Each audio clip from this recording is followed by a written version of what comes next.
Double ಅಲಗವನ್ನಾಡಾನ ಮಹಾಳಿಂಗರಾಯರು. ಬೀರದೇವರ ಪರೀಕ್ಷೆ ಮಾಡ್ಲಿಕ್ಕತ್ತಾನ. ಕರುಳೆಲ್ಲ ತೆಗೆದ ಕೈಗೆ ಸುತ್ತಾನ. ಸಾಕ್ಷಾತ್ ಪರಮಾತ್ಮ ಜಗನ್ಮಾತೆ ಕುಂತು ನೋಡಾಕತ್ತಾರ. ತಗಿ ಕಣ್ಣು ತಗಿ, ನಿನ್ನ ಮಗನ ನೋಡು, ಕಣ್ಣು ತೆಗೆದು ನೋಡು, ಅವನ ಅವಸ್ಥೆಯನ್ನು ನೋಡು.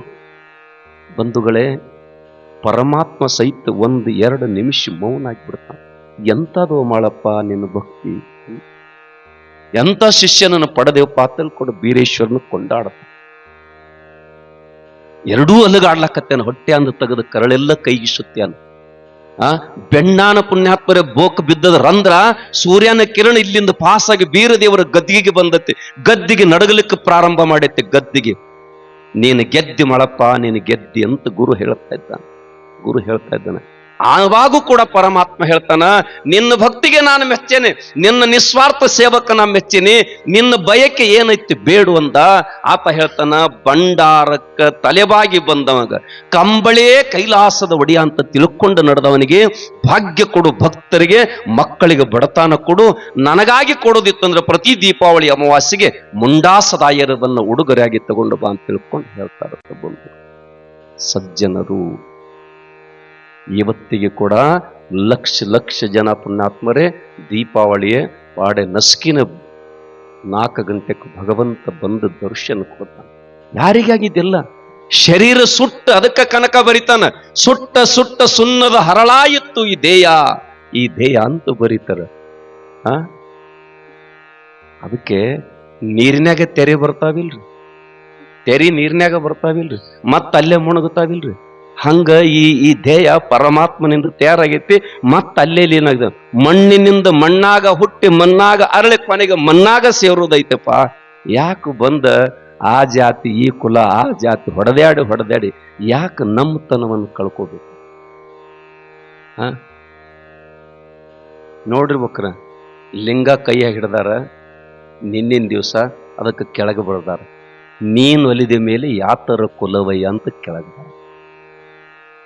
ನೋಡ್ರಿ. ಲಿಂಗ ಕೈಯಾಗ ಹಿಡಿದಾರ, ಶಿವರಾತ್ರಿ ಆಚರಣೆ ಮಾಡಾಕತ್ತಾರ. ಕೆಳಗೇನು ಬರ್ದಾರ, ಆತನ ಅಲಿದ ಮೇಲೆ ಯಾತರ ಕುಲವಯ್ಯ, ನೀನ್ ಒಲಿದ ಮೇಲೆ ಯಾತರ ಕುಲವಯ್ಯ ಅಂತ ಹೇಳ್ತಾರೆ. ಅವನು ಒಲಿಸ್ಕೊಳಕ್ ಬಂದದ ಶರೀರ ಇದು. ಅವನು ಒಲಿಸ್ಕೊಳಕ್ ಬಂದವ್ರು ನಾವು ಸಜ್ಜನ ಅಂತ ಕರೀತಾರೆ. ಅದಕ್ಕೆ ಬಂಧುಗಳೇ, ಎಷ್ಟು ವಿಚಾರ ಮಾಡ್ರಿ, ಎಂತ ಅಪರೂಪ ಹೇಳ್ತಾರೆ. ಜಗವೆಲ್ಲ ತಾನು, ಜಗವೆಂದಡೆಂ ತಾನು, ಜಗದೀಶನೆಂದಡೆ ತಾನು. ಜಗದಾತ್ಮರೆಲ್ಲರೂ ತನ್ನಂತೆ ಬಗೆವಾದ, ಎಲ್ಲರಿಗೂ ಒಂದೇ ಇರ್ಲಿಪ್ಪ, ಎಲ್ಲರೂ ಒಂದೇ ಇರ್ಲಿ ಅಂತ ಬೇಡ್ಕೋತಾರೆ. ನಾವು ಹಂಗೇನ್ರ ಬೇಡ್ಕೊಂಡುದೇನ್ರಿ? ಎಲ್ಲರಿಗೂ ಹೊಟ್ಟಿ ತುಂಬಿಸ್ಪ, ಎಲ್ಲರಿಗೂ ಊಟಕ್ಕೆ ಹಾಕಂತ ಬೇಡ್ಕೊಂಡಿದ್ದೇನು? ಅದಕ್ಕೆ ಸಂತರು ಶರಣರು ಬದುಕು ಇವತ್ತು ಯಾಕೆ ಆದರಣೀಯ ಮಾದರಿ ಆಗಾಕತೈತಿ ಅಂತ ಕೇಳಿದ್ರೆ ಪುಣ್ಯಾತ್ಮ, ಎಲ್ಲರಿಗೆ ಕೊಡು, ಎಲ್ಲರಿಗೆ ಕೊಡು. ನೋಡ್ಬೇಕ್ರ, ಬಹಳ ದೊಡ್ಡ ಪ್ರೀತಿ ಗೆಳೆಯರು ಅವರಿಬ್ಬರು, ಬಹಳ ಅನ್ಯೋನ್ಯ. ಆದರೆ ಆತ ಗೆಳೆಯನ ಮನೆಯಾಗ ಕೆಟ್ಟ ಕಿತ್ತು ತಿನ್ನತಕ್ಕಂಥ ಬಡತಾನಿತ್ತು, ಕಿತ್ತು ತಿನ್ನತಕ್ಕಂಥ. ಸಹಜ ಗೆಳೆಯನ ಮನೆಗೆ ಹೋದ. ಅವರು ಮನೆಯಾಗ ಪುಣ್ಯಾತ್ಮರು ಉಪವಾಸ ವನವಾಸ ಕಣ್ಣೀರು ಹೊಟ್ಟೆ ಅಂತ ಬಡ್ಕೊತಿದ್ರು. ಈತ ಹೋಗಿ ಹೊರಗೆ ನಿಂತು ಕೇಳ್ತಿದ್ದ. ಇವ್ ಕೂಗಿದ, ಮತ್ತ ನಮ್ಮಲ್ಲಿ ಏನೂ ಆಗಿಲ್ಲತ್ತ ಕಣ್ಣೀರು ಒರೆಸ್ಕೊಂಡು ಹೊರಗೆ ಬಂದ್ಬಿಟ್ಟ ಗೆಳೆಯ. ತನ್ನ ಮನೆಗೆ ಕರ್ಕೊಂಡು ಬಂದ, ತಾನೊಂದು ತಟ್ಟೆ ಹಚ್ಕೊಂಡ, ಅವನಿಗೊಂದು ತಟ್ಟೆ ಹಚ್ಚಿಕೊಟ್ಟ. ತುತ್ತು ಕೈಯಾಗ ಹಿಡ್ದಾನ, ಕಣ್ಣೀರು ಸುರಿಲಿಕ್ಕತ್ಯವ. ಆತನ ಜೀವಸ್ಯ ಕಂಠಸ್ಯ ಗೆಳೆಯ ಕೇಳ್ತಾನ, ಗೆಳೆಯ ಯಾಕೆ ಕಳ್ತಾ ಇದ್ದಿ? ಉಣ್ಣು ಉಣ್ಣು ಉಣ್ಣು, ನನಗೆಲ್ಲ ಊಟಕ್ಕೆ ಕೊಟ್ಟಿ, ನಾವು ಉಣದಾತ ಕರೆ. ನನ್ನ ತಾಯಿ, ನನ್ನ ತಂದೆ, ನನ್ನ ಅಕ್ಕ 7 ದಿವಸ ತುಂಡಿಲ್ಲಪ್ಪ. ನಾನೊಬ್ಬನ ಉಂಡ್ರೆ ಹೆಂಗ್ ಹೊಟ್ಟೆ ತುಂಬತದ? ನಾನೊಬ್ಬನ ಉಂಡ್ರೆ ಹೆಂಗ್ ಹೊಟ್ಟೆ ತುಂಬತದ? ಅವಾಗ ಗೆಳೆಯ ಅಂತಾನ, ಅವರಿಗೆ ಏನಾದ್ರೂ ಒಂದು ಅನುಕೂಲ ಮಾಡ್ತಾನ, ನೀ ಈಗ ಉಣ್ಣು. ಅವರಿಗೆ ಒಂದು ಅನುಕೂಲ ಮಾಡ್ತಾನ, ಉಣ್ಣು. ಸಹವಾಸ ಹೆಂಗೈತ್ರಿ? ಅವಾಗ ಬಂಧುಗಳೇ, ಗೆಳೆಯರು ಕೂಡಿ ಉಂಡ್ರು. ತನ್ನ ತಾಯಿದೊಂದು ಬಂಗಾರದ ಬಳೆ ಇತ್ತು, ತೆಗೆದು ಗೆಳೆಯನ ಕೈಯ ಕೊಡಾಕತ್ಯಾನ. ನವಲ್ಲಂತಾನ. ಇನ್ನೊಬ್ಬರು ವಸ್ತು ಪುಕ್ಕಟ್ನ ಯಾಕೆ ತಗೊಲಿ? ಹೌದು, ಸಣ್ಣ ಮಕ್ಕಳು ತಾಯಿ ತಂದೆ ತೀರಿ ಹೋಗ ಭಿಕ್ಷಾ ಬೇಡಿ ಜೀವನ ಮಾಡಾಕತ್ತವ, ಭಿಕ್ಷಾ ಬೇಡಿ. ಈ ಊರು ಬಿಟ್ಟು ಬೇರೆ ಕಡೆ ಹೊಂಟಿದವ. ಒಬ್ಬ ಕುದುರೆ ಮೇಲೆ ಮುಂದೆ ಹೊಂಟಿದ್ದ ಮಾನುಭಾವ. ಅವನ್ ರೊಕ್ಕದ ಹಮಿಲಿ ಚೀಲ ದಾರ್ಯಾಗ ಬಿದ್ದಿತ್ತು. ಆ ಎರಡು ಅಣ್ಣತಮ್ಮರು ರೊಕ್ಕದ ಹಮಿನಿ ಚೀಲ ನೋಡಿದ್ದು ತಗೊಂಡು, ಇದು ಬಹುತೇಕ ಆತ ಮುಂದ್ ಹೊಂಟನ್ಲ ಅವಂದ ಐತಿ ಎಂದ್ರು. ಅವಂದೈತಿ. ಅವ್ ಹೋಗಿ ಮುಂದೆ 1-2 ಕಿಲೋಮೀಟರ್ ಮೇಲೆ ಪುಣ್ಯಾತ್ಮ ಗಿಡದ ನೆರಳಿಗೆ ಬಾವಿ ದಂಡಿಗೆ ವಿಶ್ರಾಂತಿ ತಗೊಂಡಿದ್ದ. ಎರಡು ಅಣ್ಣತಾಮ್ರು ಹೋಗಿ ರೊಕ್ಕದ ಚೀಲ ತಗೊಂಡೋಗಿ ಸೌಕಾರಗೆ ಎಬ್ಬಿಸ್ತಾವ. ಯಜಮಾನ್ರೆ ನಾವು ದಾರಿಕೊಂಡು ಬರೋ ಕಾಲಕ್ಕೆ ನೀವು ನಮ್ಮ ಮುಂದೆ ಬಂದಿರಿ, ಬಹುತೇಕ ಈ ರೊಕ್ಕದ ಚೀಲ ಬಿದ್ದೈತಿ, ಇದು ನಿಮ್ಮದೇ ಅನ್ನತ್ತೇಳಿ ಕೊಡಾಕ ಬಂದಿದ್ದು ಅಂತ ಹೇಳಿ. ಯಜಮಾನ ನೋಡಿದ, ರೊಕ್ಕದ ಚೀಲ ನಂದೈತಿ ಅಂದ. ರೊಕ್ಕದ ಚೀಲ ನಂದೈತಿ ಅಂತ ಹೇಳಿದ ಯಜಮಾನ. ಆದರೆ ಮಕ್ಕಳಿರ್ತಕ್ಕಂಥ ಆದರ್ಶ ಗುಣವನ್ನ ನೋಡಿ ಯಜಮಾನ ಅಂತಾನ, ಈ ಹಮಿನಿ ಚೀಲ ನಂದೈತಿ ಕರೆ, ನಿಮ್ಮ ಆದರ್ಶ ನೋಡಿ ಗಂಟು ಕೊಡಾಕತ್ತೀನಿ, ನೀವ ತಗೋರಿ ಅಂತ ತಿಳ್ಕೊಂಡು ಯಜಮಾನ ಕೊಟ್ಟಾನ. ಮಕ್ಕಳು ಏನಂತಿರ್ಬೇಕ್ರಿ? ಮಕ್ಕಳು ಏನಂತಿರ್ಬೇಕು? ಆ ಮಕ್ಕಳಂತವ, ಸೌಕರ್ಯ ನಾವು ಭಿಕ್ಷೆ ಬೇಡಿ ತಿಂತಿರ್ಬೇಕ್ರೆ, ಇನ್ನೊಬ್ರದ್ದು ಪೊಕ್ಕಟ್ಟು ಗಂಟು ತಗೊಂಡು ಉಣ್ಣುವಂಥವ್ರು ಅಷ್ಟು ನಾವು ಕೆಟ್ಟವರೆಲ್ಲ. ಹಂಗ ನಮ್ಮನ್ನು ದುಷ್ಟರಾಗಿ ಬೆಳೆಸಿಲ್ಲ ನನ್ನ ತಾಯಿ, ಸಜ್ಜನ ಸವಾಸದಾಗ ಬೆಳೆಸ್ಯಾರ. ವಿಚಾರ ಮಾಡಿ, ಭಿಕ್ಷೆ ಬೇಡಿ ತಿಂತಿರ್ಬೇಕು, ಆದರೆ ನಾವು ಹಂಗ ತಿನ್ಲಿಕ್ಕೆ ಹಂಗ ಈ ಹುಡುಗ ಬಳಿ ವಲ್ಲ ಅಂದ. ನನ್ನ ಕರೆ ನನ್ನ ಗೆಳೆತನ ಮೇಲೆ ನಿಂದು ಪ್ರೀತಿ ಇತ್ತಂದ್ರೆ, ಕಷ್ಟಕ್ಕೆ ಮೊದಲು ಬರೋ ಗೆಳೆಯಾರಂತ ಹಿಂದೆ ಹೇಳ್ತಿದ್ರು. ಅವಾಗ ಬಳೆ ತಗೊಂಡು ಓಡಿದವ. ಅವ್ರ ತಾಯಿ ಬಂದಳು ನೋಡ್ರಿ, ಇದ್ರಿಗೆ ಒಳಗೆ ಬಂದಳು. ಮಗನಿಗೆ ಮೊದಲು ಸರ್ದಿತ್ತು, ಒಂದು ಕಪ್ಪಟ್ಲ. ಏನು ಕೊಟ್ಟು ಯವ್ವ, ಅವ್ರ ಮನ್ಯಾಗ ಉಪವಾಸ ಇದ್ರು, ಏನೂ ಇಲ್ಲಾಗಿತ್ತು, ಒಂದು ಬಳೆ ಕೊಟ್ಟು ಹೊಡೆದ ಬಿಟ್ಟು. ಯಾಕೆ ಹೊಡೆದಿರ್ಬೇಕ್ರಿ? ಆ ತಾಯಿ ಯಾಕೆ ಹೊಡೆದಳು ಅಂತ ಕೇಳಿದ್ರ, ಒಂದ ಯಾಕೆ ಕೊಟ್ಟು ಇನ್ನೊಂದು ಯಾಕೆ ಕೊಡಿಲ್ಲ ಅಂತ ತಿಳ್ಕೊಂಡು ಮಗನಿಗೆ ಕಪಾಳಿಗೆ ಹಾರಿಸ್ತಾಳ. ಬಂದು ಮಗನಿಗೆ ಕಪಾಳಿಗೆ ಹಾರ. ಆವತ್ತು ಮಾಡಿದ ಪುಣ್ಯದ ಕಾರ್ಯ, ಆವತ್ತು ಮಾಡಿದ ಧರ್ಮದ ಕಾರ್ಯ ಅವನ ದೇಶದ ಪ್ರಧಾನಿಯಾಗಿ ಮಾಡ್ತದ. ಅವರೇ ಲಾಲ್ ಬಹದ್ದೂರ್ ಶಾಸ್ತ್ರಿ ಅಂತಕ್ಕಂಥ ಡಾಕ್ಟರ್ ಬಂಧುಗಳು. ಲಾಲ್ ಬಹದ್ದೂರ್ ಶಾಸ್ತ್ರಿ ಅವ್ರ ಧರ್ಮ ಎಂತದು? ಪ್ರಧಾನಿ ಇದ್ದಾಗ 50,000 ಸಾಲ ಮಾಡಿ ಒಂದು ಕಾರ್ ತಗೊಂಡಿದ್ರಂತ. ಅವ್ರ ಶರೀರ ಬಿಟ್ಟು ಬಳಕ ಬ್ಯಾಂಕಿನ ಸಾಲ ಇತ್ತತ್ತ. ಅವ್ರ ಹೆಂಡತಿ ದುಡಿದು ಮುಟ್ಸಿಳಂತ. ಈಗ ಪಂಚಾಯತಿ ಅವ್ರನ್ನ ಕೇಳಿರ್ಬೇಕ್ರ, ಆರಿಸಿ ಬರೋದ್ಕಿಂತ ಮೊದಲು ಹೆಂಗಿರ್ತೈತಿ, ಆರಿಸಿ ಬಂದು ಹೊಳ್ಳಿ ಹೋಗಾಗ ಎಟ್ಟಿರ್ತೈತಿ. ಅವ್ರು ಶೇವಿಂಗ್ ಬಂದಿಲ್ಲ, ಈಗ ಶೇವಾಕಿತ್ತಾಗ, ಈಗ ಶೇವಿಂಗಕ್ಕೆ ಬಂದತಿ. ಎಟ್ಟು ಗಳಿಸುವುದು. ಅದಕ್ಕೆ ಪುಣ್ಯಾತ್ಮರೇ, ನಮಗ ಮಕ್ಕಳಿಗೆ ಎಂತಾದ ಕಲಿಸ್ಬೇಕು ಅಂತ ಕೇಳಿದ್ರೆ, ಇನ್ನೊಬ್ಬರ ಕಣ್ಣೀರನ್ನು ಒರೆಸೋ ಮಕ್ಕಳಾಗಬೇಕು ಹೊರತಾಕರೆ ಇನ್ನೊಬ್ಬರ ಕಣ್ಣಲ್ಲಿ ರಕ್ತ ತರಿಸಕ್ಕಂಥ ಮಕ್ಕಳಾಗಬಾರದು ಅಂತಕ್ಕಂಥದ್ದು ನಮ್ಮ ಕನಸ ಇರ್ಬೇಕು, ನಮ್ಮ ಬೈಕೆ ಇರ್ಬೇಕು. ಹಂಗ ನಮ್ಮ ಮಕ್ಕಳನ್ನ ಬೆಳೆಸ್ಬೇಕು. ಇದಕ್ಕೆ ಸಜ್ಜನ ಅಂತ ಕರೀತಾರೆ. ಆ ಮನೆ ಬಡತನ ಇರ್ಲಿ, ಮನೆ ನೋಡಾ ಸಣ್ಣದು, ಮನ ನೋಡಾ ದೊಡ್ಡದು ಅಂತ ಕರೀತಾರೆ. ಅದಕ್ಕೆ ಬಂಧುಗಳೇ, ನಾವೆಲ್ಲ ತಾಳ್ಮೆ ಸಹನೆ ಅಂತ ಕರೀತಾರೆ. ತಡ್ಕೋಬೇಕಂತಾರಿಲ್ಲ. ಈ ಕಾಕನ ಕೇಳಿರ್ಬೇಕ, ಒಂದ್ 100 ಕುರಿ ಅದಾವ, ಆ ಕಡೆ ಓದಾನ, ಅಲ್ಲಿ ಒಂದು ಹಕ್ಕಲಾಗೈತಿ. ಏನಂತೀರಿ ಅದಕ್ಕೆ ನೀವು? ಹಕ್ಕಲ ಅಂತೀರಿಲ್ಲ? ಅಲ್ಲಿ ಹೋದ ಕುರಿ ಬಿಟ್ಟಾನ, ಮಾಲ ಕೋಡಿ ಬರ್ತಾನೆ. ನಾವ್ ಏನೋ ಮಾಡಿಲ್ಲ, ಇಲ್ಲಾಕ ಬಂದಿದ್ದಿ, ಹೊಡಿತಿಲ್ಲ ತಿಳ್ಕೊಂಡು ಬಾಯಿಗೆ ಬಂದು ಹುಂಡ್ರಿ ಸೌಕರ್ ಮತ್ತ ಸೌಕರ್ ಮುಂತ ಮತ್ತ ಅಲ್ಲೇ ಬಿಟ್ಟಿರ್ತಾರ. ಮತ್ತ ಬರ್ತಾನ, ಮತ್ತ ಬಾಯಿಗೆ ಬಂದ ಹುಂಡ್ರಿ ಸೌಕರ್. ಇದನ್ನ ಬಿಟ್ಟು ಮತ್ತೇನ್ ಅರ್ಥನ ನೋಡ್ಬೇಕು. ಖರೆ ತಾಳ್ಮೆ, ಶಾಂತಿ ಗುಣ ಇರ್ತಕ್ಕಂಥದ್ದು. ಈ ಕುರಿಗಾಯಿ ಕಂಪನಿ ದಿನ ಕುರಿ ಕಾಯ್ತಾರಲ್ಲ, ಅವ್ರ ತಿಕ್ಕ ತಾಳ್ಮೆ ಕೇಳ್ಬೇಕ್ರ. ಬಂದು ಡುಬ್ನ್ಯಾಗ ಹೊಡಿತಾನಂದ್ರೂ ಅವಾಗೇನೋ, ಯಾಕೆ ನಾಳೆ ಕುರಿಯಲ್ಲಿ ಮೇಯಿಸ್ಬೇಕಾಗಿತ್ತು. ತಾಳ್ಮೆ, ಅವ್ ಸಹನ ಮಾಡ್ಕೊಂಡನಂತೇಳಿ ಬದುಕು ಬೆಳೀತದ ಬಂದು. ಹಂಗ ನೋಡ್ಬೇಕಾರ, ಒಬ್ಬ ಕುರಿ ಕಾಯ್ತಕ್ಕಂಥ ವ್ಯಕ್ತಿ ತಡ್ಕೊಂಡು ಬಳಕ ಕುರಿ ಗಂಟೆ ಹೆಚ್ಚಾಕತ್ತೆ ಅಂದ್ರ, ನಿಮ್ಮನ್ಯಾಗ ತಡ್ಕೊಂಡು ಬಳಕ ನಿಮ್ಮನ್ಯಾಗ ಗಂಟೆ ಯಾಕೆ ಹೆಚ್ಚೋಗೋದಿಲ್ಲ? ತಡ್ಕೋಬೇಕಿಲ್ಲ, ತಾಳ್ಮೆ ಅಂತಕ್ಕಂಥದ್ದು ಬರ್ಬೇಕಿಲ್ಲ. ಅದಕ್ಕೆ ಬಂಧುಗಳೇ, ನಾನಿಷ್ಟೇ ನಿಮ್ಮಲ್ಲಿ ಕಳಕಳಿ, ಮಕ್ಕಳಿಗೆ ಒಳ್ಳೆ ಸಹವಾಸದಾಗ ಬೆಳೆಸ್ರಿ, ಸಜ್ಜನದೊಳಗೆ ಬೆಳೆಸ್ರಿ. ಮಗ ಬರೋ ಸಮಯಕ್ಕೆ ಬರ್ಲಿಲ್ಲ ಅಂದ್ರ, ಯಾಕೆ ಬರ್ಲಿಲ್ಲ ನಿನ್ನಿನ ದಿವ್ಸ 500 ರೂಪಾಯಿ ತರೋ ಮಗ 5,000 ತಂದಂದ್ರ ಎಲ್ಲಿದ ತಂದಿ ಅಂತ ಕೇಳ್ತಕ್ಕಂಥ ಭಯ ನಿಮ್ಮದ ಆ ಮಕ್ಕಳಿಗಿತ್ತಂದ್ರ ಆ ಮಗ ಹೆಜ್ಜೆ ತಪ್ಪೋದಿಲ್ಲ, ದಾರಿ ಬಿಡುದಿಲ್ಲ. ಇರ್ಲಿಲ್ಲ ಅಂದ್ರ ಬಾಜಾರಕ್ಕ ತಾಯಿ ಮಗನಿಗೆ ಕರ್ಕೊಂಡು ಹೋಗಿದಳಂತ, ಯವ ನನಗೊಂದು ಮಾವಿನ ಹಣ್ಣು ಕೊಡಿಸ ಅಂತ ಮಗ ಅಂತಿತ್ತ. ಏನಂತಿಕ್ ರೊಕ್ಕೆಲ್ಲ ಸರಿ ಕಡೆ ಅಂತಿತ್ತು. ಹುಡುಗ ಬರಾಕ ಬರ್ಲಿಲ್ಲ. ಅದ 2 ಮಾವಿನ ಹಣ್ಣು ಕಿಶಾಗ ಹಾಕೊಂಡು ಬಂದಿತ್ತ, ಒಂದ ತಂದಿತ್ತ. ಮನೆಗೆ ತಂದ ಬಳಕ ಅವಾಗ ಕೊಡಿತ. ತಮ್ಮ ತರದು ತಂದೆಯೋ ಇನ್ನೊಂದು ತಂದಿದ್ರೆ ನನಗೊಂದು ಆಗ್ತಿತ್ತು ನಿನಗೊಂದು ಆಗ್ತಿತ್ತು. ಹತ್ತಿಲ್ಲ ಅವನಿಗೆ ತುಡುಗು ಮಾಡೋ ಚಟ. ಏನೆಲ್ಲ ಮಾಡಿದ ಕೊನೆಗೆ ಬ್ಯಾಂಕ್ ಹೊಡೆದ ಸಿಕ್ಕ ಮಗನಿಗೆ ಪುಣ್ಯಾತ್ಮರ ಜೈಲಿಗೆ ಹಾಕಿರು. ಕೋರ್ಟ್ನಾಗ ವಾದ ನಡೀತದ, ಮಗನಿಗೆ ಫಾಸಿ ಆಗಿಬಿಡಿ. ಫಾಸಿ ಹಾಕೋದು ನಾಳೆ ಐತಿ ಅಂದ್ರೆ ಇಂದ ನಿಂದು ಕೊನೆ ಆಸೆ ಏನು ಕೇಳ್ರಂತ, ನಮ್ಮವ್ಗ ಒಂಜರ ಕರ್ಕೊಂಡು ಬರ್ರಿ ಆಕಿಗೆ ಭೇಟಿ ಆಗೋದೈತಿ ಅಂದ. ಪಾಪ ಜನ್ಮ ಕೊಟ್ಟ ತಾಯಿ ಕರಿತೈತಿ ತಿಳ್ಕೊಂಡು ಇವರು ಹೋದ್ರು. ಆಕಿನೂ ಮಗ ತಿಳ್ಕೊಂಡು ಹಂಬಲದಿಂದ ಬತ್ತು. ಮಗ ಕೇಳ್ತಾನೆ, ಯವ ನಾಳೆ ನಿನ್ನ ಮಗಂದು ಫಾಸಿ ಆಗೋದು, ಫಾಸಿಗೆ ಯಾರ ಕಾರಣ ಹೇಳು? ನಿನ್ನ ಮಗನ ಸಾವಿಗೆ ಯಾರ ಕಾರಣ? ಯಾರ ಕಾರಣ ಅಂದ್ರ ನೀ ತುಡುಗು ಮಾಡಿದಿ, ಅದಕ್ಕೆ ನೀ ಕಾರಣಗಿದೆ. ಇಲ್ಲ, ತುಡುಗು ಮಾಡಕ್ಕೆ ಯಾರ ಕಾರಣ? ತಾಯಿ ಒಪ್ಪಗೊಳಕ್ ತಯಾರಿಲ್ಲ. ಅವಾಗ ಮಗ ಅಂದ, ಆವತ್ತು ನಾ ಒಂದು ಮಾವಿನ ಹಣ್ಣು ಮಾರ್ಕೆಟಿನದ ಕದ್ದು ತಂದಾಗ ಕೆನ್ನಿಗೆ ಬಾರಿಸಿ ಅವಾಗ ಕೊಟ್ಟು ಬಾ ಅಂದಿದೆ ಅಂದ್ರ ನಾನು ಸಾತ್ವಿಕ ಆಗ್ತೀನಿ, ನಾನು ಸಜ್ಜನ ಆಗ್ತೀನಿ. ಆವತ್ತು ಇನ್ನೊಂದು ತರಬೇಕಾಗಿತ್ತ ತಂದಿ ನನಗೆ ಪ್ರೋತ್ಸಾಹ ಕೊಟ್ಟು ಬಿಟ್ಟಿ, ಇವತ್ತು ನಾನು ಫಾಸಿಗೆ ಹೋಗ್ಲಕ್ಕ ನೀನೇ ಕಾರಣ ಆದಿ ಅಂತಕ್ಕಂಥ ಮಾತನ್ನ ಹೇಳಿ ಮಗ ಅಳತಿತ್ತತ್ತು ಬಂದಿದೆ. ಅಳತಿತ್ತ. ಭಗತ್ ಸಿಂಗ್ ಜೈಲ್ನಾಗ ಅದಾನ. ವಿದ್ಯಾವತಿ ಹೋಗಿ ಅವಳ ಮಗನಿಗೆ ಭೇಟಿ ಆಗ್ಲಿಕ್ಕೆ ತಾಯಿನ ನೋಡಿ ಮಗ ಅಳ್ಳಾಕತ್ಯಾನ. ತಾಯಿ ಅಂತಾಳ, ಈ ಸಾವಿನ ಭಯ ನಿನಗಿತ್ತಂದ್ರ ಸ್ವಾತಂತ್ರ್ಯ ಕಿಚ್ಚಕ್ಕೆ ಯಾಕೆ ಹೋಗ್ತಿದೆ ಅಂದಳಕ್ಕಿ. ನನಗೆಲ್ಲಿ ಭಯ ಐತಿ ಅಂದ. ಮತ್ತ ಅಳತಿ ಯಾಕ ಅಂದಳಕ್ಕಿ. ಅಳತಿ ಯಾಕ?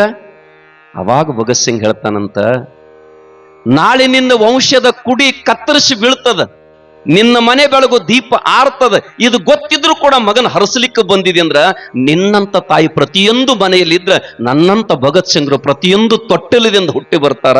ಭಾರತಕ್ಕ ವೀರ ಸಂದೇಶ ಸಾರುತ್ತದೆ. ಇವರು ಸಜ್ಜನ ಮಕ್ಕಳ್ರಿ. ಇವೆಲ್ಲ ಸಜ್ಜನ ಹೆಂಗ್ ಬೆಳೆಸಿರ್ಬೇಕು. ಅದಕ್ಕೆ ನಾನು ಯಾಕೆ ಇವತ್ತು ಈ ಟ್ರಾಪಿಕ್ ತಗೊಂಡು ನಿಂತ ಕೇಳಿದ್ರೆ, ಇವತ್ತು ನಮ್ಮ ಮಕ್ಕಳೆಲ್ಲ ಹಾಳಾಗ್ಲಿಕ್ಕತ್ಯಾರ. ನಮ್ಮ ಮಕ್ಕಳೆಲ್ಲ ಪುಣ್ಯಾತ್ಮರೇ ಕಾಳಿದಾಸ್ ಆಗ್ತಾರ, ರೋಹಿದಾಸ್ ಆಗ್ತಾರ, ಪುರಂದರದಾಸರಾಗ್ತಾರ, ಶರೀಫರ್ ಆಗ್ತಾರೆ. ಏನೋ ಕನಸ ಕಂಡಿದೀವು. ಆದ್ರೆ ಇವತ್ತು ಪುಣ್ಯಾತ್ಮರ 18 ಹಿಡ್ಕೊಂಡು 30 ವರ್ಷದ ಮಕ್ಕಳೆಲ್ಲ ಬಾಟ್ಲಿ ದಾಸರಾಗ್ಯಾರು. 12 ವರ್ಷದ ಮಕ್ಕಳು 12 ತಿಂಗಳ ಮ್ಯಾಲ ಬಂದದ ಹುಡುಗರೆಲ್ಲ ಮೊಬೈಲ್ ದಾಸರಾಗ್ಯಾರ. ನೋಡ್ಬೇಕ್ರ ಮನ್ಯಾಗ ಕೂಸು ಅಳತಿತ್ತು ಅಂದ್ರೆ ಒಟ್ಟ ಗಪ್ಪಾಗಲಿ ಅಂದ್ರೆ ಅವ್ರವ್ವ ಅವನ ಕೈಯಾಗ ಮೊಬೈಲ್ ಹೆಚ್ಚಿ ಕೊಟ್ಟು ಹೋಗಿಬಿಡ್ತಾಳ. ಅದು ಸರ್ಕೋಸ್ ಕೂತು ಹಾಳಾಗಲಕ್ಯಾರ.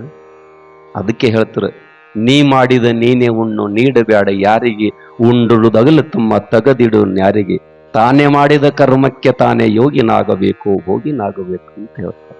ಅದಕ್ಕೆ ನಾನು ಇಷ್ಟೇ ನಿಮ್ಗೆ ತಾಯಿಂದ್ರಿಗೆ ಅತ್ಯಂತ ಕಳಕಳಿ ನಿಮ್ಮ ಮನೆ ಮಗನಾಗಿ ಹೇಳ್ತಾ ಇದ್ದೀನಿ, ಮಕ್ಕಳು ಒಳ್ಳೆ ಸಂಸ್ಕಾರ ಕೊಟ್ಟು ಬೆಳೆಸ್ರಿ.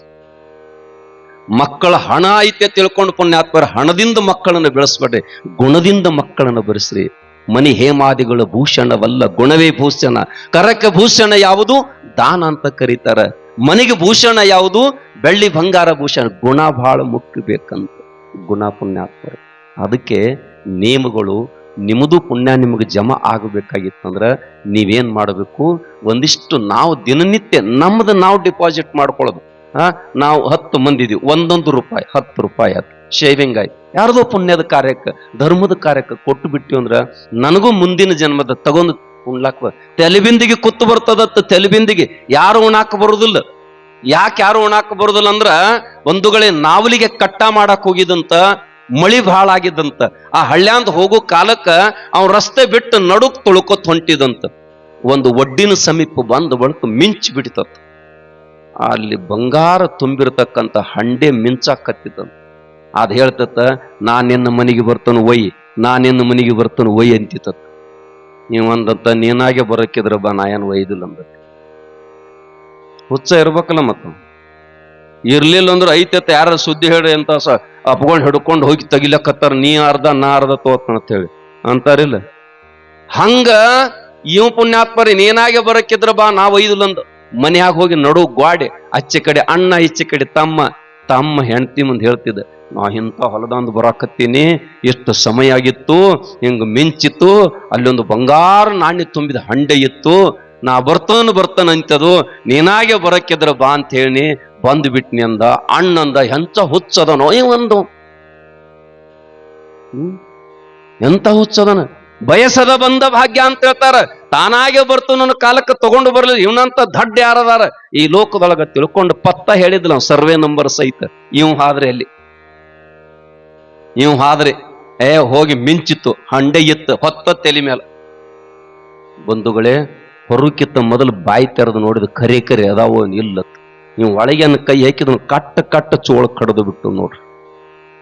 ಅವಾಗ ಅಣ್ಣನಲ್ಲಿ ದುರ್ಬುದ್ಧಿ ಬಂತು. ನನ್ನ ತಮ್ಮ ಕೊಲ್ಲು ಸಲುವಾಗಿ ನನಗೆ ಹಿಂಗ ಮೋಸ ಮಾಡ್ಯಾನ, ಅವನೇ ಕೊಂದು ಬಿಡ್ಬೇಕಂತ ಹಂಡೆ ತಲೆ ಮೇಲೆ ಇಟ್ಟುಕೊಂಡು ಹೋಗಿ ಮಾಳಿಗೆ ಏರಿ ತಮ್ಮನ ಜಿರ್ಕಿಂಡಾಗ ದಬಾ ಸುರಿ ಬಿಟ್ಟು ರಾತ್ರಿ 12 ಗಂಟೆಕ್ಕ ಅಣ್ಣಗ ಚೋಳಾಗಿ ಕಂಡು ತಮ್ಮಗ ಬಿಸ್ಕಿಟ್ ಆಗಿ ಬೀಳ್ತಿದ್ದು, ಬಂಗಾರದ ಬಿಸ್ಕಿಟ್ ಆಗಿ. ಯಾಕ? ಅವನು ಮಾಡಿದ ಪುಣ್ಯ ಅವನು ಉಣಿಸ್ತದ.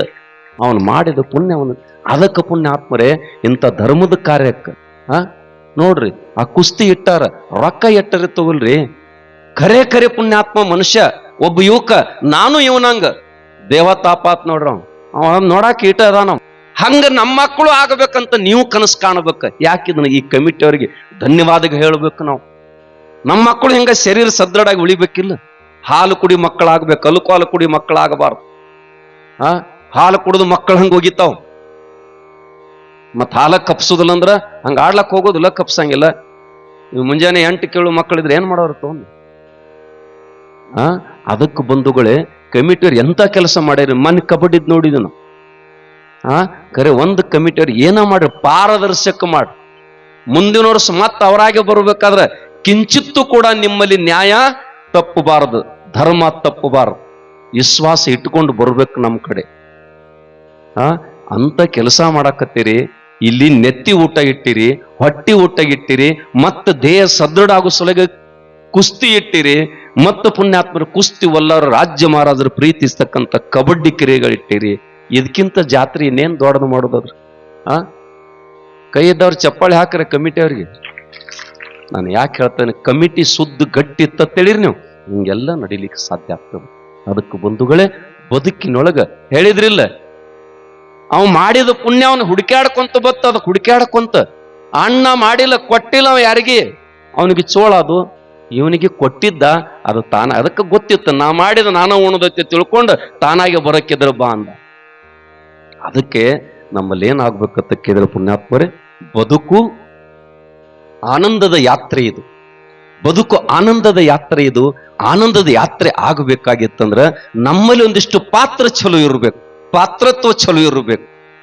ಪಾತ್ರತ್ವ ಚಲೋ ಅಂದ್ರ ಒಳ್ಳೆಯವ್ರ ಸಂಘದಾಗಿರು, ಒಳ್ಳೆಯವ್ರ ಗೆಳತನ ಮಾಡಿ, ಕೆಟ್ಟವ್ರನ್ನ ಸಂಘ ಮಾಡ್ಬೇಕು. ಕೆಟ್ಟವ್ರು ಅಂದ್ರೆ ರೀ, ಈ ಜಾಲಿ ಮರ ನೋಡಿರ್ಲೆ, ಜಾಲಿ ಮರ ರೀ, ನೆಳ್ಳು ಇರಂಗಿಲ್ಲ, ಕುಂಡ್ಲಕ್ ಜಾಗೋ ಇರಂಗಿಲ್ಲ, ಕೆಳಗ್ ಮುಳ್ಳು ಬಿದ್ದಿರ್ತಾವಿಲ್ರಿ, ಹಂಗ ಆಗ್ತೈತಿ. ಅದಕ್ಕೆ ಬಂಧುಗಳೇ, ಅಂಥವ್ರಿಂದ ನಿಮ್ಮ ಮಕ್ಕಳನ್ನ ರಕ್ಷಣೆ ಮಾಡ್ರಿ. ಇವತ್ತು ಅಂಥವ್ರದಿಂದ ರಕ್ಷಣೆ ಮಾಡೋ ಜವಾಬ್ದಾರಿ ಬಹಳ ಆಗೈತಿ. ಯಾಕಂದ್ರೆ ಬೀದಿಗೆ ಬಂದ್ಬಿಟ್ಟಾವ ಯಾವ್ರಿ, ಕೆಂಪು ಲೈಟಿನ ಅಂಗಡಿಗಳು. ದೇವಸ್ಥಾನದಾಗ ಅಟ್ಟು ಶೃಂಗಾರ ಇರುದಿಲ್ಲ. ನಾನು ಅಂಬಾ ಮಠಕ್ಕೆ ಹೋಗಿನ್ಯ, ಒಂದಿಬ್ರು ಮಂದಿ ಸಾಧುರು ಇದ್ದು, ಅಲ್ಲ ಲೈಟಿಂಗ್ ಫೀಟಿಂಗ್ ನೋಡಿ ಭಾರಿ ಮಾಡಿದ್ರು. ಇಲ್ಲೊಂದು ದೇವಸ್ಥಾನ ಇರ್ಬೇಕತ್ ಒಳಗೆ ಇಳಿದ್ವು. ಅದೇವು ಅವ್ ಮಾಲಕ್ ಓಡೇ ಬಂದಿದ್ದು, ನಿಮ್ಮದಲ್ರಿ ದೇವಸ್ಥಾನ, ನಮ್ಮದು ಬೇರೆ ನಡ್ರಿ. ಅದಕ್ಕೆ ಬಂಧುಗಳೇ, ಸದೃಢವಾಗಿ ಮಕ್ಕಳು ಬೆಳೆಸ್ರಿ, ಒಳ್ಳೆ ಶಿಕ್ಷಣ ಕೊಡ್ರಿ, ಪ್ರೀತಿದಿಂದ ಬದುಕ್ರಿ. ಯಾರ ಜೋಡಿನೂ ವಿರ್ಷೆ ಮಾಡಕ್ ಹೋಗ್ಬೇಡಿ. ಇಲ್ಲ ಅವ್ರ ಜೋಡಿನ ಮಾತಾಡಂಗಿಲ್ಲ, ಇವ್ರ ಜೋಡಿನ ಮಾತಾಡಂಗಿಲ್ಲ, ಮೂಕನ ಮಾಡಿಬಿಟ್ರೆ ಚಲೋ ಇತ್ತಲ್ಲ. ಮತ್ ಮಾತಾಡಂಗಿಲ್ಲ ಅಂದ್ರೆ ಅವ್ರು ಮಾತಾಡೋದು ಸುಮ್ಮ ಹೋಗಿ ನೀವಾಗಿರ ಹೋಗಿ ಮಾತಾಡ್ಸು. ಅಟ್ಟ ನಮಗೆ ಅವಶ್ಯಕತೆ ಬಿದ್ದತ್ತೀರಿ ಬೇಡ. ನೀವು ದೇವ್ರ ಮತ್ತೆ ನಿಮಗೆ ಮುಂದಿನ ಜನ್ಮಕ್ಕೂ ಬಾಯಿ ಕೊಡ್ಬೇಕಾಗಿತ್ತು, ನೀವಾಗಿರ ಮಾತಾಡ್ಸೋದು. ನಾವು ಮಾತಾಡಿತ್ತು ಕಪ್ಪ ಕೂತಿರಿ ಅಂದ್ರೆ ಇದಕ್ಕೆ ಮಾತು ಕೊಟ್ರೆ ಏನ್ ಮಾಡೋದು, ಮೂಕ್ ಮಾಡೋಣ ಅಂದ್ರ ನೋಡ್ಬೇಕ್ರ. ಅದಕ್ಕೆ ಬಂಧುಗಳೇ, ನಮ್ಮದು ವಾಣಿ, ವಾಚ, ಕಾಯ, ಮನಸ್ಸು ಇವೆಲ್ಲ ಶುದ್ಧ ಮಾಡ್ಕೊಳ್ಳೋ ಸಲುವಾಗಿ ಈ ಪುರಾಣ ಪ್ರವಚನ ಅಂತಕ್ಕಂಥ ಇಟ್ಕೊಂಡು ಬಂದಾರ. ಜಾತ್ರೆ ವೈಭವ ನೋಡ್ರಿ ಬಂಧುಗಳೇ. ಬಹುತೇಕ 9 ದಿವಸಕ್ಕೆ ಸದ್ದಲಗ ಗ್ರಾಮದಾಗ ಹಬ್ಬ ಆಗೈತಿ ಬಂಧುಗಳೇ. ಹಬ್ಬ ಖರೆ ನಮ್ಮ ಮನೆ ಹಬ್ಬ ಆಗೈತಿ. ಇದು ಖರೆ ನಮ್ಮ ಹಬ್ಬ ಆಗ್ಯದ. ಇಲ್ಲಿ ನೋಡ್ರಿ, ಜನ ಅಲ್ಲಿ ತನಕ ಹೊಂಟೈತಿ, ಬೆಳಗ್ ಅಕ್ಕಡೆ ಹೋಗ್ಯದ. ಆ ಕುಸ್ತ್ಯಾಗ ನೋಡ್ಬೇಕು ಕೆಟ್ಟ ಪ್ರೀತಿನ. ನಮ್ಮ ರಾಯಪ್ಪ ಚೇರ್ಮನ್ ಹೆಣ್ಮಕ್ಳಿಗೆ ಕರೆಸಿದ್ರ, ನೋಡ್ಬರ್ರಿ ನಾಳೆ ನೀವು ಗಟ್ಟಿಮುಟ್ಟ ಇರ್ಬೇಕಾದ್ರೆ. ತಪ್ಪು ತಿಳ್ಕೊಬೇಡ್ರಿ ಪುಣ್ಯಾತ್ಮರಿ, ಎಲ್ಲರೂ ಪ್ರೀತಿಸ್ತಕ್ಕಂಥ ಕ್ರೀಡೆಗಳಿವು. ಇವು ನಮ್ ಕಡೆ ಎಲ್ಲ ಮುಣಿಗ್ಯಾವು. ಆದ್ರೆ ಒಂದು ಮಾತು ನೆನಪಿಟ್ಟುಕೋರಿ, ಈ ಕುಸ್ತಿ ಯಾವ ಬೇಕಾದ ಒಗಿತಾನ, ಅದ್ರ ಮನ್ಯಾನ ಕುಸ್ತಿ ಒಗೆಯೋನು ಬಾಳ ಗಬರು ಬೇಕತ್ ನೋಡ್ರಿ ನಮ್ಗ. ಈ ಈ ಕುಸ್ತಿ ಬಿದ್ದಂದ್ರೆ ಚಾಡ್ಯ ಕಡೆ ಅವ ಕಡೆ ಓಡ್ತಿರ್ತಾರತ್ತ. ಮನ್ಯಾನ ಕುಸ್ತಿ ಯಾವ ಒಗಿತ ನಾವು ಖರೆ ಗಬರೋತ್ ನಮ್ ಗುರುಗಳು ಹೇಳ್ತಿದ್ರು. ಮನ್ಯಾನ ಕುಸ್ತಿ ಒಗಿಬೇಕು. ಆ ಮನ್ಯಾನ ಕುಸ್ತಿ ಒಗಿಬೇಕಾದ್ರೆ ಸವಾಸ ಚಲೋ ಬೇಕು, ಹೆಂಡತಿ ಚಲೋ ಸಿಗಬೇಕು, ಮಕ್ಕಳು ಚಲೋ ಹುಟ್ಟಬೇಕು. ಈ ತಾಳಿ ಪುಣ್ಯಾತ್ಮರು ಉಳಿಸ್ಕೊಳ್ಳೋ ಸಲುವಾಗಿ ಜೀವ ಪಣಕ್ಕಿಟ್ಟು ಹೋರಾಡಿರ್ತಕ್ಕಂಥ ಸತ್ಯವಾನ ಸಾವಿತ್ರಿ ಹುಟ್ಟಿರ್ತಕ್ಕಂಥ ಭೂಮಿ ಇದು. ಇದೇ ತಾಳಿ ಒತ್ತಿಟ್ಟು ಗಂಡನ ಹೊಡಿಸ್ತಕ್ಕಂಥದ್ದು 3 ವರ್ಷದಿಂದ ಬಾಗಲಕೋಟೆ ಜಿಲ್ಲೆ ಒಳಗೆ ಇದೇ ಮಣ್ಣು. ನಾವು ಯಾವ ಕಡೆ ಸಾಕ್ತಾ ಇದ್ವಿ ಅಂತಕ್ಕಂಥದ್ದು ನೀವೆಲ್ಲ ಗಮನದಲ್ಲಿ ಇಟ್ಕೋರಿ. ಹೆಚ್ಚು ಜವಾಬ್ದಾರಿ ಊರ ಮನೆ ಸಿರಿಯನ್ನ ತರತಕ್ಕಂಥ ಜವಾಬ್ದಾರಿ ನಿಮ್ಮ ಮೇಲೆ ಐತಿ. ಹೋಗೋಡ್ರೆ ನೀವು ಒಳ್ಳೆ ಸಂಸ್ಕಾರ ಕೊಡ್ರಿ. ನಿಮ್ಮ ಮಾಲಕ್ ರಾತ್ರಿ 9ಕ್ಕೆ ಬರ 10ಕ್ಕೆ ಬಂದಿ ಅಂದ್ರೆ ಕೊಟಗೆಯಲ್ಲಿ ಕೇಳಬೇಕು. ನೀವು ಗಂಡಿಗೆ ಹೆಂಡತಿ ಭಯ ಇರ್ಬೇಕು, ಹೆಂಡತಿಗೆ ಗಂಡನ ಭಯ ಇರ್ಬೇಕು. ಯಾಕೇನ್ ಹೆಣ್ಮಗಳು ನಾ ಹೇಳ್ದು ಕೇಳ್ಬೇಕು, ನಾ ತಂದೇನೆ ಅಂದ್ರೆ ಹಂಗಿಲ್ಲದ. ನಿಂದ ಆಸೆ ಏನದ, ಅವ್ ಒಳ್ಳೆಯವನಾಗಿರ್ಬೇಕು. ಸಮಾಜದಾಗ ನನ್ನ ಯಜಮಾನ ಎತ್ತರ ಕಾಣಬೇಕು, ದುಷ್ಟ ಅನ್ಸ್ಕೋಬಾರ್ದ. ಅದಕ್ಕೆ ನಾ ನಿನಗೆ ಕೇಳ್ತಾ ಇದ್ದೀನಿ ಅಂತ ಹೇಳ್ಬೇಕು ಅವ್ನು. ಅದಕ್ಕೆ ಬಂಧುಗಳೇ, ಹೆಂಗ ನೀವು ಒಂದು ವೇಳೆ ಈ ಸಮಾಜದಲ್ಲಿ ಬದುಕಲಕ್ಕತ್ತೀರಿ ಅಂದ್ರ ನಿಮ್ಮ ಜೀವನ ಸಂತೋಷದಾಗ್ತದ, ಆನಂದದಾಗ್ತದ. ಯಾಕಂದ್ರೆ ಪುಣ್ಯಾತ್ಮರ ಜನಕ ಮಹಾರಾಜ ಕೊನೆಗೆ ಒಂದು ಮಾತು ಹೇಳಿ ಬರುತ್ತಾನ. ಜನಕ ಮಹಾರಾಜ ಅವಾಗಿನ ಕಾಲಕ್ಕೆ 1 ಕೋಟಿ ಆಸ್ತಿ ಇತ್ತತ್ತು. ಒಂದು 50 ಲಕ್ಷ ಮೈತ್ರ್ಯಾಗ, ಒಂದು 50 ಲಕ್ಷ ಕಾಂತಾನಿ ಇಬ್ಬರು ಹೆಂಡ್ರವ್ರಿಗೆ ಪಾಲ ಮಾಡಿ ಕೊಟ್ಟ ನೀವು ತಗೊಂಡ್ರು. ಕಾಂತಾನಿ ಭೋಗದೊಳಗೆ ಆಸೆ ಇತ್ತು, ತಗೊಂಡ್ಬಿಟ್ಲು. ಮೈತ್ರಿ ಅಂತಾಳ, ನೀ ಎಲ್ಲಿ ಹೊಂಟೀರಿ ಅಂದಳಕ್ಕೆ. ಇದರಾಗ ಸುಖ ಇಲ್ಲಂದ್ರೆ ನೀವೆಲ್ಲಿ ಹೊಂಟೀರಿ? ನಾನು ಸರ್ವ ದುಃಖ ನಿವೃತ್ತಿ, ಪರಮಾನಂದ ಪ್ರಾಪ್ತಿ, ಜೀವನ ವಿಲಕ್ಷಣ ಆನಂದವನ್ನು ಮೋಕ್ಷ ಪಡ್ಯಾಕ್ ಹೊಂಟೀನಿ ಅಂದರ್ಥ. ಮತ್ತೆ ನಿನಗಿಲ್ಲದ ತೊಂದ ನನಗೆ ಯಾಕೆ ಬೇಕಾಯ್ತು, ನಾನು ನಿನ್ನ ಜೋಡಿ ಬರ್ತಾನೆ ಅಂದರ್ಥ. ಇದು ಪುಣ್ಯಾತ್ಮ ಬದುಕು. ಆನಂದವನ್ನು ಪಡಿಲಿಕ್ಕೆ ಬಂದಿರತಕ್ಕಂಥವ್ರು. ಅದಕ್ಕೆ ಅಂತ ಆನಂದದ ಜಾತ್ರೆಯನ್ನ ಈ ವರ್ಷ ವಿಶೇಷವಾಗಿರ್ತಕ್ಕಂಥ ಪುಣ್ಯಾತ್ಮರೇ. ಆ ಕುಸ್ತಿ ಪೈಲವಾನ್ ಬರೀ ಮೊಬೈಲ್ದಾಗ ನೋಡ್ತಿದ್ವಿ ನಾವು.